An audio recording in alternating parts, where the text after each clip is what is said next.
et indique beaucoup de gens. Le terme gens indique que ces personnes sont de statut inférieur.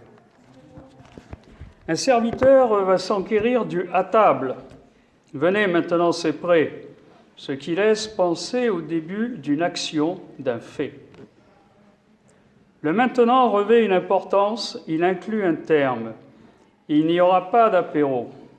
Les convives doivent avoir pris les précautions avant de venir.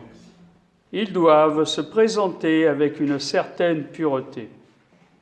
Rappelons qu'il s'agit d'un banquet, pas d'un repas, d'un festin. Un banquet a son utilité pour célébrer, ou mieux, sceller un événement, un état différent, une traçabilité pour un futur. Et c'est un banquet du souper, repas du soir, à la fin d'un cycle, où tout est en potentialité de passer à autre chose. La lumière du nouveau jour. D'ailleurs, ce soir, nous ferons un office des complis, moment de la journée où tout est accompli. Office du début de la nuit, des ténèbres jusqu'à la renaissance du jour. La renaissance du jour, de la lumière, action qui fait naître le mot Amen. Ra, le Dieu du soleil, se lève tous les jours. C'est la vérité incontestable. Amon, Ra, c'est devenu Amen. Revenons à nos brebis.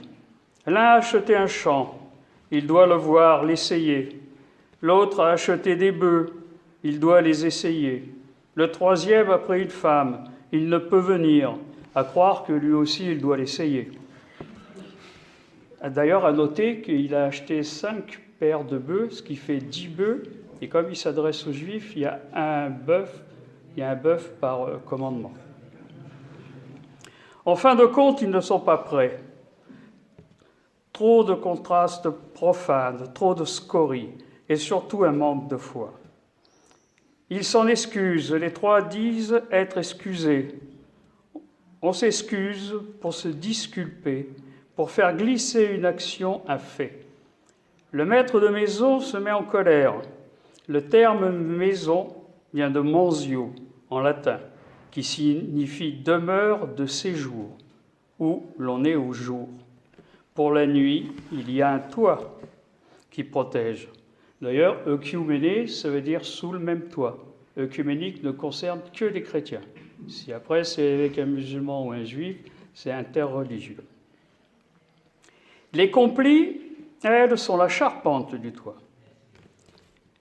Va promptement convier toutes les personnes que tu vas trouver, et trouver partout, jusque tout le monde, les moins nantis, les plus démunis. Et encore, il va encore rester de la place, et il en restera toujours. Il va même jusqu'à dire « forcez les gens pour que la maison soit remplie. J'accepte tout et tous. » Là, on découvre que le banquet est eucharistique. Aucun de ceux qui avaient été invités ne goûtera de mon souper. Ils n'ont pas cru. C'est eux les plus démunis. Il y a une certaine violence dans cet évangile, certes, mais rappelons que Jésus disait « Je vomis les tièdes ». Il n'y a pas que de la gratuité dans la chrétienté. Aide-toi. Dans la charité, on te fournit la carte pour le chemin, le véhicule pour le parcourir, mais le carburant restera toujours à ta charge. C'est le reste dû, le reste à charge. Amen. Amen.